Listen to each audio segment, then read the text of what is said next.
আজকের এই অনুষ্ঠানে ছোট্ট ছোট্ট বাচ্চাদের নাচ, গান, আবৃত্তি, ছড়ার উপর নৃত্য, সেই সঙ্গে বিশেষ আকর্ষণ প্রভাত রঞ্জন সরকার অর্থাৎ শ্রী শ্রী আনন্দমূর্তিজি তার লেখা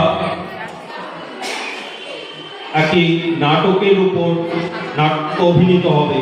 তারা বাঁধা ছড়ার অবলম্বনে প্রভাত রঞ্জন সরকারের রচনা থেকে একটি সবশেষে নাটক এই মঞ্চে পরিবেশন বিদ্যালয়ের খুদে ছাত্রছাত্রীবৃন্দ।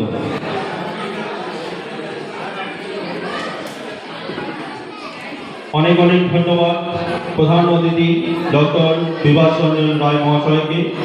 উনি শত ব্যস্ততার মধ্য থেকেও আমাদের মাঝখানে এসেছিলেন, ওনাকে অসংখ্য ধন্যবাদ।